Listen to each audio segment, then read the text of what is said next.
Bueno, ¿cómo están? Espero que bien. Me decidí, me animé, hashtag me animé a hacer este video para poder explicarles, ya que no nos estamos viendo en el aula, para poder explicarles un poco los temas que hasta ahora, o las preguntas que hasta ahora fui poniendo y ustedes me fueron respondiendo. Que los que lo hicieron en general está bien, pero hay cositas que siempre quedan que tendríamos que haber hablado en el aula y no lo pudimos hacer. Y voy a empezar desde los primeros temas que vimos de diagnóstico, ¿eh? Por ejemplo, revoluciones industriales, expansión del ferrocarril, invasiones inglesas, todas esas preguntas que habíamos dado al principio para poder repasar temas del año pasado que nos iban a servir para este. No sé si algo va a servir para este año, porque al final, con esto de la cuarentena, estamos medio cortados, pero tenemos que tratar de continuarlo de la mejor manera posible. Voy a empezar con las revoluciones industriales. Acuérdense que para finales del siglo XVIII, en Inglaterra, lo voy a hacer resumido todo, voy a hacer resumido, voy a hacer un video corto para que no se mezcle y se entienda. Y ya mezclé. Sigo. Inglaterra, fines del siglo XVIII, se va a ir gestando por diferentes motivos que no los voy a anunciar ahora, va a surgir, y debido al avance técnico en las maquinarias, en la industria textil principalmente, con la adhesión de la máquina a vapor, va a surgir esta revolución industrial, que lo que va a permitir es la maquinización de la producción. Esto va a representar ventajas y dificultades. Ventajas para los productores, obviamente. Los dueños de las fábricas van a empezar a incrementar dicha producción de manera notable.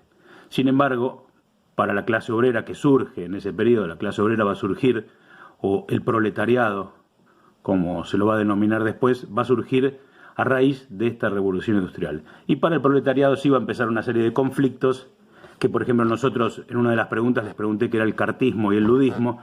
Bueno, el cartismo y el ludismo son estas primeras reacciones del joven movimiento obrero, peleando por reivindicaciones en cuanto a lo laboral, ¿no es cierto? Mejoras en el ámbito laboral, menos tiempo de trabajo, más salario, en fin. Imaginemos que en ese momento ninguno de los derechos que hoy por hoy damos por naturales, damos por sentado, existían. En ese momento, al surgir la clase obrera, surgen todos estos reclamos. El cartismo, por ejemplo, fue una carta que se va a elevar en Inglaterra, al Parlamento, al rey, para que revea esta situación paupérrima de los trabajadores y obviamente, además de solamente por reclamando por sus derechos, lo que van a reclamar es participación política. Participación política. Imagínense que en ese momento las clases menos favorecidas, los proletarios, los pobres, no tenían participación política. Y esta gente se empieza a dar cuenta de que, al ser muchos, sí o sí tenían que tener cierto tipo de participación. En ese momento solo las clases acomodadas tenían decisión política. Así que el cartismo va a encarar este tipo de reclamos. Y el ludismo, por otra parte, lideradas por un mítico personaje que ya se perdió entre la realidad y la leyenda, Ludwig, va a ser el promotor de este movimiento también en Inglaterra, pero con la diferencia del cartismo que no solo van a reclamar, sino que van a combatir todo este progreso, toda esta maquinización. Los tipos iban con martillos y rompían las máquinas y prendían fuego las fábricas. No cualquier tipo de fábricas, fábricas específicas. Por ejemplo, dijimos que la primera revolución industrial comienza en la industria textil. Bueno, el artesanado hasta ese momento, antes de pasar a ser proletarios, trabajaba o vivía de la producción textil. Y la importancia que tenía cada pueblo, cada aldea, cada localidad, era la calidad de esa industria textil, ¿no es cierto? Si hacían una camisa, debería ser una camisa buenísima para que los tipos, para que la comunidad tenga esta posibilidad, ¿no es cierto?, o ese renombre de que las camisas que se hacen en Winchester sean las mejores camisas del reino. Bueno, la cuestión es que las máquinas, al hacer un sistema de producción masivo, lo que algunas producciones hacían era bajar la calidad. Entonces estos tipos atacaban ese tipo de fábricas, era una defensa a su fuente de trabajo. No solo a su fuente de trabajo, sino a lo que ellos eran, la esencia de esos trabajadores era la producción textil. Que ahora cuando veamos a Marx vamos a ver esto de la esencia de los trabajadores. La segunda revolución industrial se va a dar a mediados del siglo XIX, 1850 aproximadamente, y lo que quiero rescatar de ese punto es esto de la expansión del ferrocarril. Si bien hay más para hablar de esta revolución, de la segunda revolución industrial, pero lo que quiero que entendamos ahora es esto de la expansión del ferrocarril. Que muchos me pusieron, cuando me respondieron las preguntas, muy bien, que la expansión del ferrocarril trajo adelantos, unió partes distantes del territorio. Bueno, todo eso está bárbaro. Ahora hay una contraparte a ese adelanto que justamente, como les puse en algunos comentarios a los que les corregí, fíjense que para poder avanzar, tanto en Argentina, por ejemplo, en Estados Unidos, para poder avanzar con esa expansión del ferrocarril, se necesitó, y acá cité a Sarmiento con esto de civilización o barbarie, se necesitó exterminar diferentes pueblos que habitaban zonas y que eran hostiles contra este avance del ferrocarril, eran hostiles contra la civilización. Y hago así porque en esta dicotomía entre civilización o barbarie habría que evaluar más detenidamente quiénes eran los civilizados y quiénes los bárbaros. Para Sarmiento y para el general de la época y de los blancos europeos civilizados de ese momento, el salvaje era el indio. El indio básicamente era el salvaje. Convengamos que negros africanos se habían extinguido casi todos después de las luchas por las revoluciones americanas, porque fíjense que como leímos en el capítulo de Scalabrini Ortiz, cuando él va haciendo este detalle, va entendiendo cuál es la incidencia de la política inglesa o británica en el Río de la Plata, él va diciendo cómo nuestra historia está tergiversada, cómo se miente en nuestra historia, cómo se ocultan cosas. Bueno, gran parte de lo que se ocultó, porque no era lógico decir que nuestra independencia o las independencias americanas fueron producto de la lucha de cientos y miles de ex esclavos o esclavos que combatieron en el frente de batalla con San Martín y con tantos otros. No queda bien poéticamente para la época y para el positivismo histórico de ese momento decir que los que combatían o los que pusieron lo mejor de sí fueron los negros, porque acuérdense, imagínense que apenas eran tomados en cuenta como personas, ni siquiera eran personas. Recién, fíjense, en Australia hasta 1969 los aborígenes australianos estaban regulados por la Secretaría de Flora y Fauna. Así que convengamos que siglo XIX, siglo XVIII, los negros lamentablemente ni siquiera eran considerados personas. Así que bueno, esas mentiras que se fueron gestando en nuestra historia y en otras historias, sirvieron para ocultar, entre tantas otras cosas, la conquista del desierto. La conquista del desierto fue básicamente la expansión del ferrocarril y de las tierras de pastoreo, para el incremento del ganado. Y ahora lo uno con la revolución industrial. La revolución industrial dijimos que era textil. Cuando se inicia esa revolución, Inglaterra necesita dos cosas básicamente: más materia prima para producir más, porque si las fábricas producían más aceleradamente a un ritmo mayor, se necesitaban materias primas, y además necesitaban mercados para poder abastecer. Así que Argentina y otros territorios van a ser los proveedores de esa materia prima. Las invasiones inglesas, no me quiero ir de los temas, porque estoy viendo, me anoté en una hojita, si ven, me anoté todos los puntos que quería tratar y me estoy yendo por las ramas. Así que quiero atenerme a esto porque quiero que sea condensado. El tema llevamos 9 minutos. Las invasiones inglesas, el Plan Maitland y otros son parte de esta nueva forma de producción, porque Inglaterra necesitaba nuevos mercados. Al perder su más grande colonia, su más grande comprador de productos, la colonia que es Norteamérica, que termina siendo Estados Unidos después de la independencia en 1776, Inglaterra necesita otros mercados. Y esos mercados los va a ver un potencial mercado, enorme mercado, en las colonias españolas. Entonces va a comenzar a fomentar todas estas independencias que a principios del siglo XIX se van a ir sucediendo en toda América Central y del sur. Del sur, básicamente, más que nada.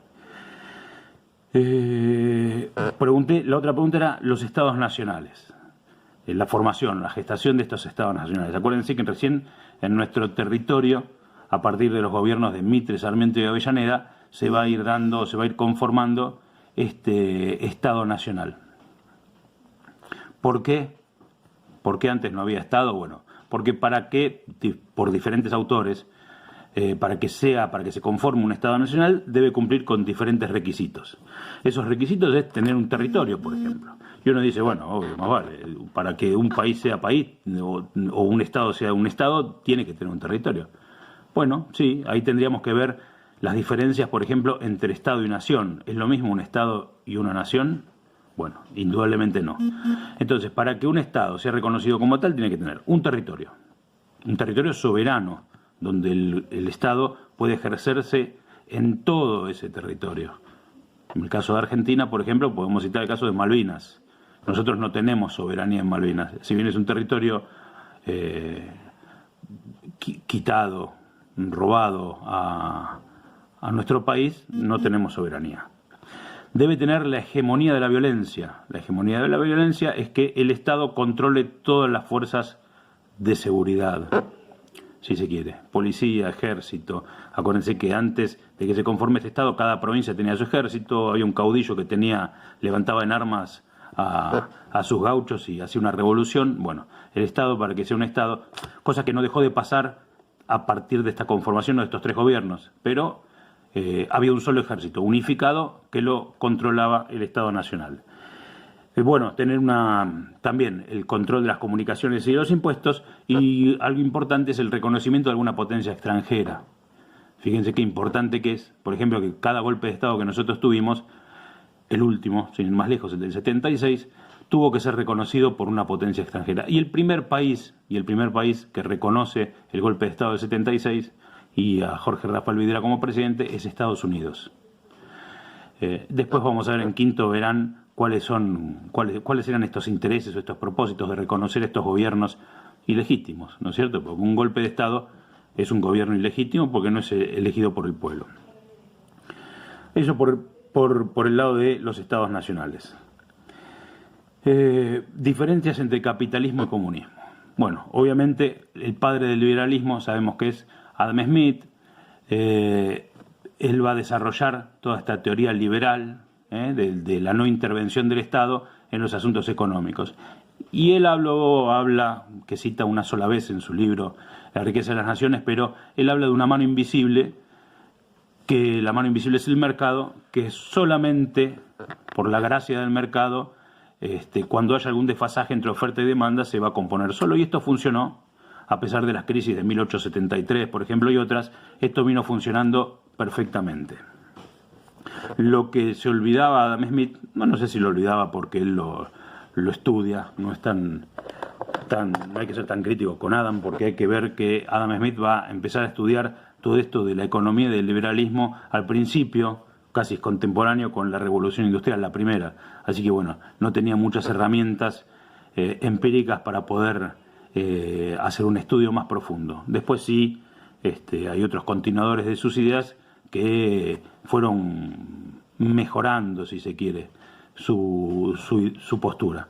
La cuestión es que a raíz de este liberalismo económico y de esta política, podemos decirle capitalista para que se entienda, van a surgir contrapartes o miradas diferentes. Una de esas miradas diferentes es la que va a tener el comunismo y el anarquismo en un primer momento. Y el comunismo o esta visión va a ser concentrada en un escrito de Marx y Engels, que acá tengo el librito, que se llama El Manifiesto del Partido Comunista. Veo que si yo lo pongo así la imagen sale al revés. Bueno, no importa. El Manifiesto del Partido Comunista, en donde ellos van a postular sus ideas. Marx luego con el escrito del Capital va a terminar de concretar esta diferencia con el capitalismo. Y las diferencias básicamente son que el capitalismo o estas ideas liberales lo que pretenden es la no intervención del Estado en los asuntos económicos, y el comunismo, por otro lado, habla de que todo debe ser del Estado. Luchar en contra de las clases sociales y de la propiedad privada, básicamente. Para el comunismo, la propiedad privada y las clases sociales son elementos a combatir en las sociedades, y bueno, y ellos se proponen eso, que después cuando veamos Revolución Rusa y posterior creación de la Unión Soviética vamos a ver cómo resulta todo eso. No resultó bien, obviamente, que todo sea del Estado, generó sus propios conflictos y sus propios puntos de discordia que impidieron que esta ideología utópica se lleve adelante. El capitalismo entonces es el que funciona, y bueno, tampoco vemos que funciona, porque al haber tanta injusticia social, si se quiere, vemos que no es un sistema justo. Así que básicamente entonces las diferencias entre capitalismo y comunismo sería que el capitalismo es el libre mercado y el comunismo es una economía planificada por el Estado, donde no deben existir o no deberían existir las clases sociales, y donde no deberían existir, que dije antes, las clases sociales y la propiedad privada. Bárbaro. Bueno, y ahora pasamos al último trabajo, que le mandé, el último cuestionario, que será con nota, y yo pregunté las diferencias entre colonialismo y neocolonialismo. ¿No es cierto? Quiero ver a ver si me olvido de algo. No, cualquier cosita, igualmente me mandan un comentario y me preguntan, chicos de YouTube, suscríbanse a mi canal. Me mandan un comentario. Y el último cuestionario, con sus palabras puse a explicar cuál es la diferencia entre colonialismo y neocolonialismo, y esa me la respondieron bien. Es muy fácil. El colonialismo es una colonia, como eran el virreinato del Río de la Plata, después pasaron a llamarse las Provincias Unidas del Río de la Plata, en donde una potencia invade un territorio, pone su bandera, su gobierno, en nuestro caso un virrey, y se terminó. Ese territorio no tiene soberanía, sino que es una porción más del territorio al cual fue anexado. En el neocolonialismo pasa diferente. Por eso nosotros hablamos siempre que en Argentina dejamos de ser una colonia, muchos autores afirman que dejamos de ser una colonia española para convertirnos en una neocolonia británica. Más adelante vamos a ver por qué. Yo a los que les corregí, que mandaron el trabajo, les puse un ejemplo del pacto Roca-Runciman en el gobierno de Agustín P. Justo. Ese pacto es clarísimo para entender el por qué nos convertimos en neocolonia. Nuestra economía, en una neocolonia, la economía depende de una potencia extranjera. La que decide cuestiones económicas es una potencia extranjera. Si bien el país es libre, entre comillas, es soberano, entre comillas, decide políticamente, entre comillas, no tiene decisión económica, porque está vinculado a un interés extranjero. Ahora, para que suceda el neocolonialismo, solo debe haber presión extranjera. Por ejemplo, si yo le debo al Fondo Monetario Internacional, estoy condicionado a los requerimientos que me impone el Fondo Monetario Internacional. Acuérdense que el Fondo Monetario Internacional, para prestar dinero, pone ciertas pautas o condiciones para prestar ese dinero. Y yo como gobierno entonces no soy libre de decidir, porque tengo que atenerme a esas condiciones que me pone el Fondo Monetario Internacional.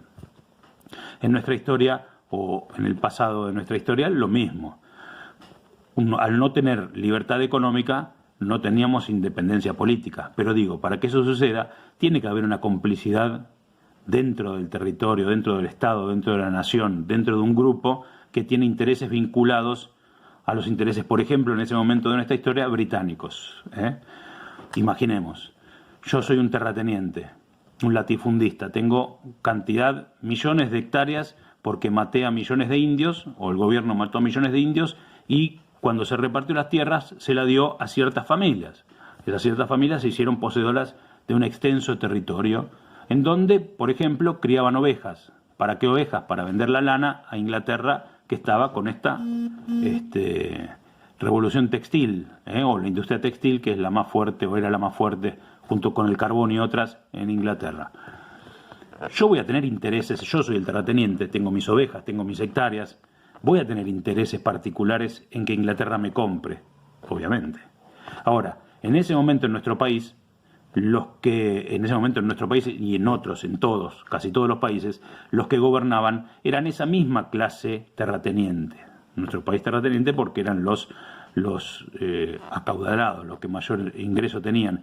Entonces, en el gobierno lo manejaban la gente de plata, estos terratenientes. Los pobres ya dijimos que no tenían derecho al gobierno. De hecho, fíjense que hasta el 43, la década entre el 30 y el 43, que son 13 años, la vamos a conocer como década infame porque existían el fraude electoral. Pero bueno, durante todo este proceso hubo fraude electoral. Yo tengo intereses con el gobierno británico para venderle la lana de mis ovejas, carne, cuero, lo que sea. Yo voy a necesitar que ese gobierno británico esté de acuerdo conmigo. Y si para estar de acuerdo conmigo lo que me pide es manejar mi economía, a mí que me importa, yo se la doy. Total, el que gana plata soy yo. Entonces vemos estas diferencias entre, por ejemplo, Rockefeller, David Rockefeller, norteamericano, petrolero. Cualquier millonario norteamericano, gran parte de los millonarios norteamericanos, para poner un ejemplo, primero son norteamericanos y después son individualistas millonarios, más allá de que el capitalismo lo que va a promover es el individualismo, ¿no es cierto? Pero los tipos son norteamericanos. Y para Norteamérica sus empresas en el exterior son territorio norteamericano y ya sabemos cómo protegen los norteamericanos a sus empresas y cómo sus empresas responden a los intereses nacionales. En nuestro país no pasó eso. En Latinoamérica no pasó eso. En Latinoamérica, en Argentina básicamente, los intereses egoístas y caprichosos de un sector son los que primaron muchas veces sobre la política exterior e interior. Entonces, a lo que voy es de que para que suceda un neocolonialismo en un país tiene que haber una potencia extranjera y cómplices dentro del país, dentro del territorio. En nuestro caso fue la clase terrateniente o latifundista que actuó en complicidad con los ingleses para que el pueblo esté sometido. Total, ¿a quién le importaba el pueblo? 2. Dentro de la segunda revolución industrial, ¿por qué fue tan importante la expansión del ferrocarril? Ya lo hablé antes, digo, esta contracara de primero el adelanto por un lado para la civilización, pero por el otro el exterminio de todas de estos pueblos originarios para extender el sistema de producción. Y la última, explicar con sus palabras qué se conoció como la División Internacional del Trabajo.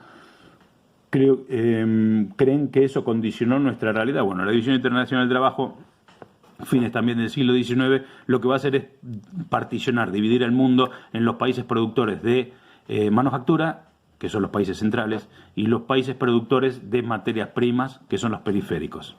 Obviamente que los países, fíjense, hoy por hoy, mayor desarrollados económicamente son los que se dedicaron a la manufactura. ¿Por qué? Porque es mucho más caro vender un televisor que plástico, qué sé yo, no sé, porque vi el televisor. Pero digo, es mucho más caro, por ejemplo, un zapato que un pedazo de cuero. Entonces, a los países productores de materias primas esa decisión las van a tomar justamente estas clases gobernantes que eran las mismas clases latifundistas. Si yo vendo vacas y Inglaterra me quiere comprar el cuero, ¿qué me importa poner una fábrica para hacer zapatos? Más adelante vamos a ver cómo se va a dar esta industrialización por sustitución de importaciones. Eso lo vamos a ver más adelante. Por el momento lo que tenemos que saber es eso, que nosotros o nuestros países fueron condenados a ser productores de materias primas porque les convenía a un sector, no a la totalidad del país, en complicidad con conveniencias de potencias extranjeras que en ese momento Gran Bretaña, Francia, Bélgica, Alemania, Estados Unidos ingresaba, Japón en la segunda. Y con eso terminaríamos con estas tareas. No sé si me queda algo. Acuérdense entonces lo importante de políticas británicas en el Río de la Plata, que fue el capítulo que tuvieron que leer, y la importancia es justamente lo que denuncia Scalabrini Ortiz, es esto, esa incidencia del gobierno británico en todas nuestras decisiones. Bueno, básicamente todo eso. Chicos, hashtag me animé con el video, cualquier cosa me preguntan y nos estamos viendo. Esperemos vernos pronto, que estén bien, estudien, jueguen a la Play un rato, pero estudien. No se preocupen por la nota, porque la nota queda ahí en una planilla de Excel. Lo importante es que nos llevemos algo, que aprendamos algo, lo que sea. Por más mínimo que sea, el aprender algo nos sirve para el día de mañana. Así que les mando un saludo, nos vemos.